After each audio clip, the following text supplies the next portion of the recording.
Hello guys, welcome back to my channel. Today we're going to look at how to build polished CLI applications in GoLang. We are going to look at a library called Cobra. This is an exceptionally good library that enables you to build very polished and feature-rich CLI applications. Now, from my past videos, you might have observed I like to use a lot of CLI application. My development setup is predominantly entirely consistent of tools that I use within the terminal. There are very few other GUI applications that I use, and even for those, I'm always looking for alternatives because I am more comfortable and I prefer the terminal. I prefer using the keyboard as much as possible. Being a Vim user, I think people would be able to relate to that. The lesser I have to use the mouse, the better. That's just my opinion and my style. And so without further ado, let's get right into it. Now, in the example that we'll be taking up today, we'll be looking at creating a sort of like a dummy Git application. Because we are developers, I would expect, and because Git is one of the more popular source control versioning tools that we use, I would expect most of us to be fairly comfortable and familiar with Git. So we'll take up few of the Git commands and we'll try to implement them in sort of this fake Git application that we'll build, and then that way, through that, we'll be able to see the different kinds of APIs that are available to us through Cobra that helps us building nice rich interfaces. I think so. There are various different aspects of the library Cobra that are sort of, I would say, key distinguishing ones that make it an extremely good option. Of course, if you have only like a few command line arguments that you want to support, you may not necessarily want to go this route. You may be good on passing the command line arguments yourself, because if there are very limited few options that you want to support, you might as well do them yourself, and that'll help you bring down your binary sizes, and obviously lesser dependencies are better. One of the very good things that I like about Cobra is automatic help generation. So what you do is, as a developer of the tool, you focus entirely on the commands, flags, and options that you want your tool to actually support, and the help that is needed for the CLI user to actually learn about these options are fairly auto-generated. So you don't have to write any boilerplate code to actually either generate or control these help and usage information. Cobra also, because it is an SPF 13 project, it has very good integration with Viper. You can pair your CLI flags and stuff with Viper such that values for some of these could actually come from configuration file. So these two, I think, are some of the really, I would say, strong points that Cobra brings in. Cobra also ships with its own command line utility that enables us to build these CLI interfaces, and we'll see how we can actually make use of that. So what we will do is, like I said, we will create a fake Git sort of an application, and today we'll be doing it in GoLang, and so we'll see how we can do that. So I'm going to just call it fgit, and because it's go, so we'll say fgit-go, right? So the first thing I want to do is we will initiate a go mod. This would be our module name or package. And so now what we need to do is most of our work will involve using the Cobra CLI utility. And when we invoke this, you get basically the help for the Cobra utility itself. And this also gives you a decent picture on how your standard CLI interfaces would look like when we're using Cobra. So this is the kind of the interface that is presented. As you can see, there's basically a description of our binary, what it does, what it doesn't do, and then we have a section that explains what are the different usages. Then we have a section that explains what are the different commands that are available. We'll basically be utilizing commands init and add. Init is basically, like it says, it initializes a Cobra application. So our application at the moment is not initialized to be a Cobra app, so we'll make use of Cobra init to actually set it up. Let's do that. So Cobra init, and what we need to provide, and we look at the help again. So what we need to provide is the package name, and now I'm going to go in my editor. What you will see is Once we initialize our application, Cobra has gone ahead and added a little bit of code for us. It has created a sub package command or CMD, and within which we have a function called execute.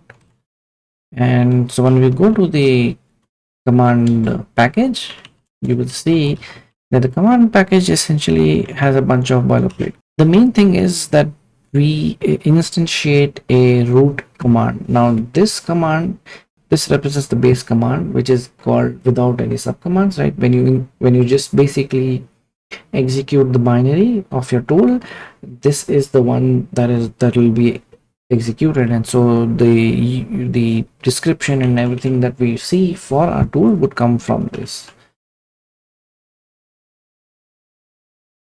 This is the execute which is called in our main. Our execute function, all it does is call the root commands execute function. This is something that comes from Cobra itself. And this is simply wrapped in a check error thing, and within init you will see we'll do some of our initial stuff, right? None of this is essentially required, I would say, right? And I think we'll probably be doing away with it, but this is a good reference point for us. So for instance, as shown here, we can use the API such as persistent flags to create flags that are persistent, in the sense that these flags are then available throughout the hierarchy of all subcommands for this particular one, and so all of them would have it. Whereas for flags, this is specific to just the command which we are operating on. So in this case, the root command, and so we've added a toggle flag, but this is only available on the root, not any subcommand. And so I'm going to be removing this because I don't need any of these. And so now if we see, Go build works fine.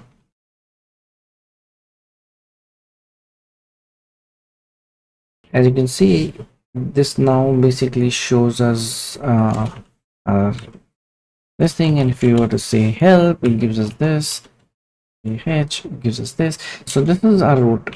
So what we want to do is we'll start with implementing some of the git commands. Let's implement the git init command. Git init, it is a command that helps you initialize the repository.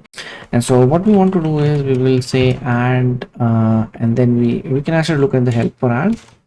And so like it says, we will create a new command, right? And it'll have obviously use a template.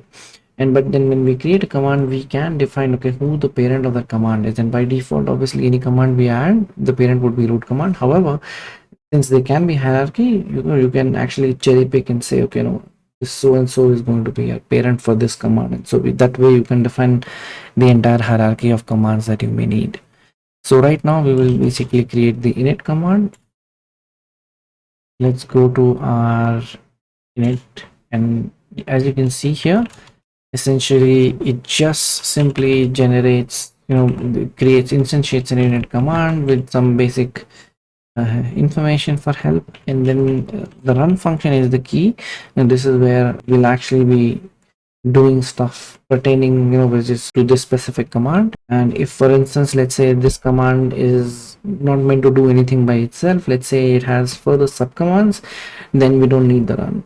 Then we just basically be adding other commands which would have this as its parent, and they would perhaps be doing something more useful. And in the init function, what we do is simply basically add this command that we've created to our root command.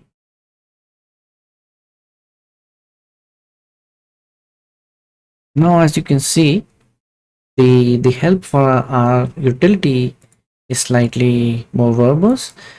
Since we've added our first command, it is then listed as the available command. Obviously the help and completion, these are the ones that come out of the box, but as soon as you add your first command, it starts showing up. The flags work similarly. So let's look at the init command. For instance, if you were to say this, you will see that it basically just prints out init call. That's what we're doing within our function. And also you may want to see that when we say -h init, it shows us the description of the init command. So let's look at what options git init has, right? It obviously has a lot of them. For instance, git init -q, which is basically, it doesn't print out a message, it's quiet, and it's essentially a boolean toggle. So for instance, what we could do is do our init command. We can set it up to have, we can add bool as a flag. Now when we look at how to add flags, there are a couple of them options that we have. We can either do a bool or we can do a bool p. Now the difference is the bool p has both a short and a long hand, whereas bool only has a shorthand. We will give it the name. So this name is going to be quiet.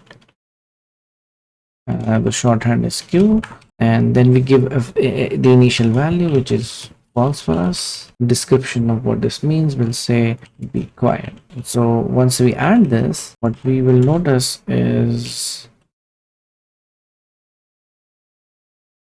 now the help is updated and it actually shows us the flag. We can actually have access the value here, so we can say flags, and then we can get bool, and then this receives the name. Once we do this, the help is indicative, and so we can say get in this our init -q, and it indicates that a flag is enabled. We can also use the long version, but however, if we, let's say, give a wrong flag, that it also gives us an error, meaningful error, and it gives us basic usage information and everything. So this is all automatically generated. This looks good. So this is how you actually add and then access any flags. Now we will add another command. Let's look at the status command. So having done this, now let's look at our utility, and you'll notice that status command has been added. And once we invoke status, it obviously says status has been called, and then it says when we look at the help, it gives us this information that we've copied over, and we look at that nicely. As you can see, the git status command also optionally accepts, apart from certain options, it also optionally expects a or accepts a path spec, which then it uses to actually filter the output and show only the diffs for those. So we'll try to implement this. So basically we will have one optional argument. We'll use the minimum in Args, I think, and so we'll say the minimum, we'll use the maximum in Args, and we'll say that we will support maximum one argument. We also have so if you were to look at this thing, there are, maybe this is slightly better to read. I think the important things are, for instance, you can have valid args and then valid args function. Now these can be used to sort of do some sort of validation. Now valid args itself is very simple and straightforward, which is basically, you can give it a list of strings that are predefined to be valid, and so you can use that. Now this is used also for validation, but like it's, when we look at the shell completion generation, it makes use of these values to tailor the auto completion to give us only those options when we're looking at this command or invoking this command. Now let's first look at, so now what we've said is it must have a maximum of one arg, which means it obviously can have 0.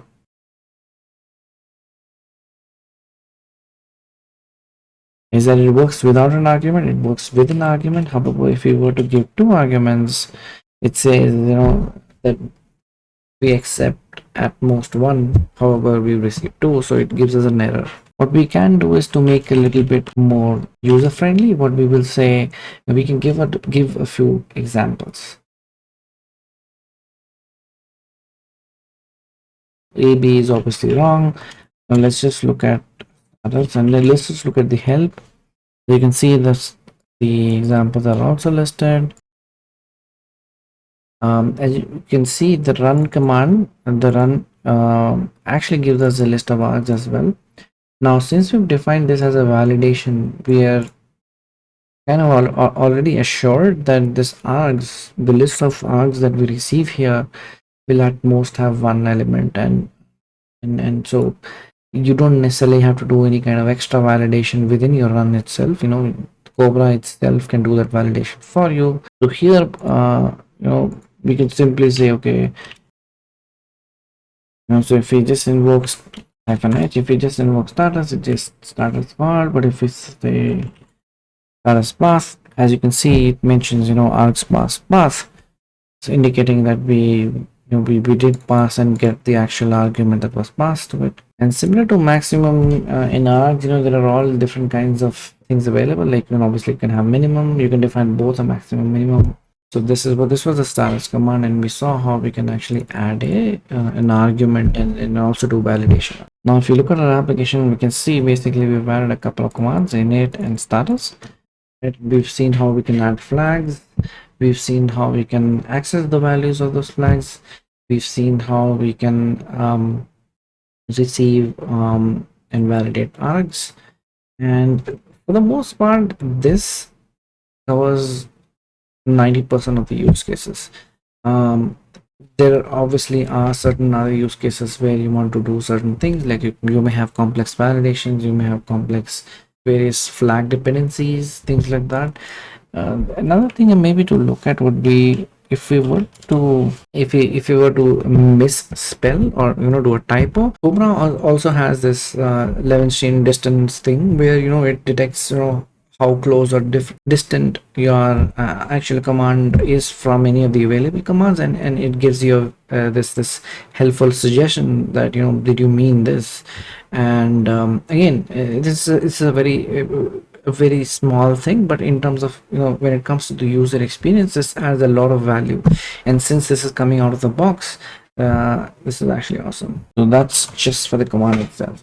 Now coming to the bonus part, let's look at the bonus part. What I'm going to do is, now that we have this dummy CLI app which has a bunch of these commands and stuff, what I'm going to show you is we'll create another separate subcommand calling it shell, and what we'll try to do is it will actually launch a shell or a REPL like interface where it'll allow us to execute any of these commands in sequence.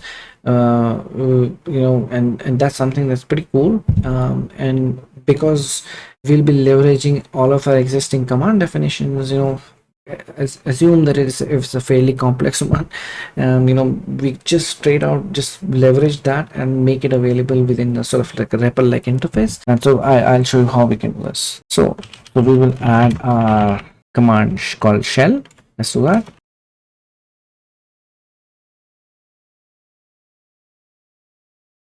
We'll make use of another library called readline, and this is very useful for something like a REPL. But what we needing to do is we'll be having to instantiate a readline and then deal with it.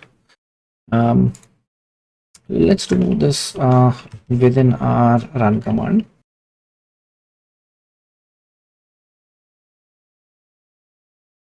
And I think for now this should be it. Let's only make use of this. So let's start our infinite loop, and so here we will receive a line or an error.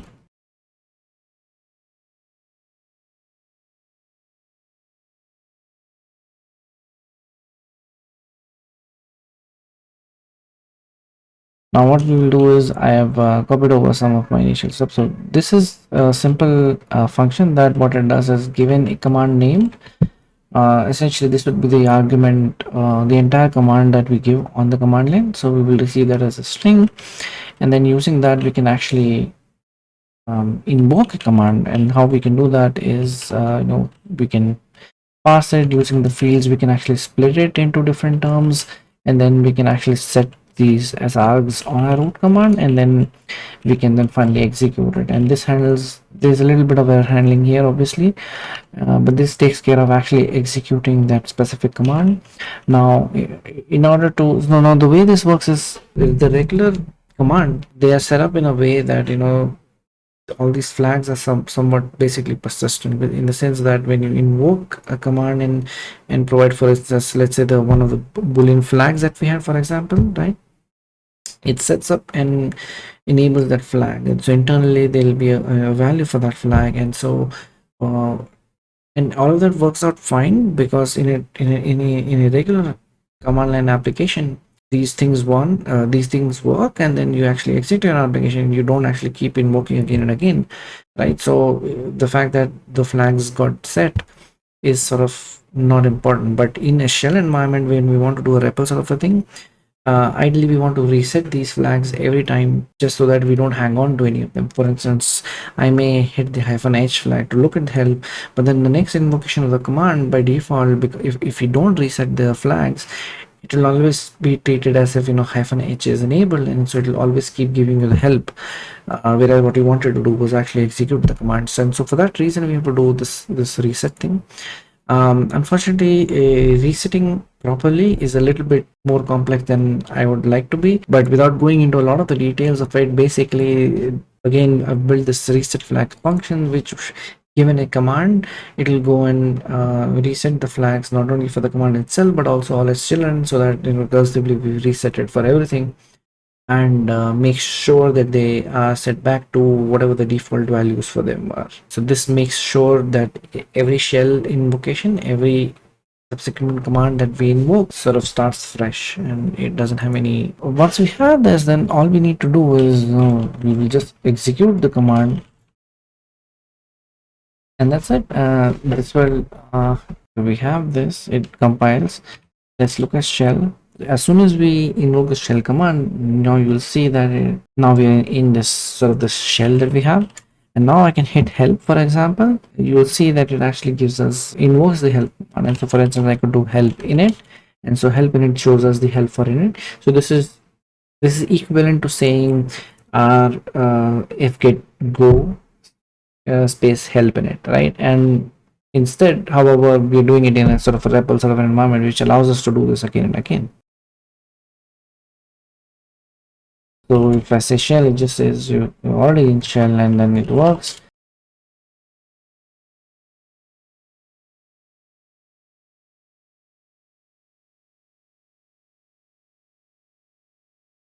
So now if you say exit, it exits. If we say bye, exit. Control C works, Control D works.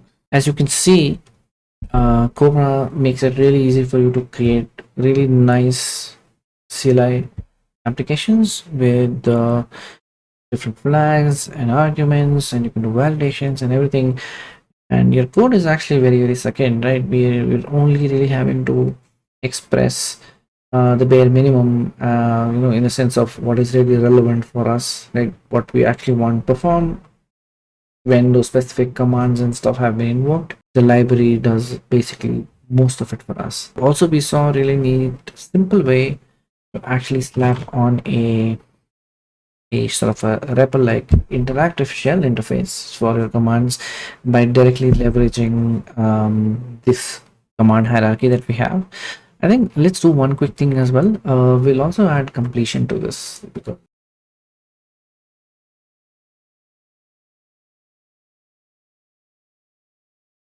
when we hit tab, as you can see, it's actually letting us know what the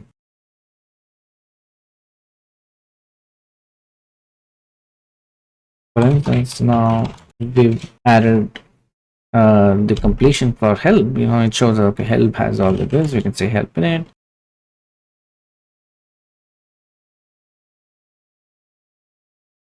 A valid completion option works. So not only have we built an awesome interface, we've also built a REPL with auto completion as well. And so, mind you, this is somewhat similar to the kind of completion that you would expect or get within your shell if you were to make use of the completion thing. So yeah, I think that concludes our episode today. Let me know if you like this. In the next episode, we're going to look at how to do something similar in Rust, and we'll look at some awesomeness. Thank you guys. Thank you for watching.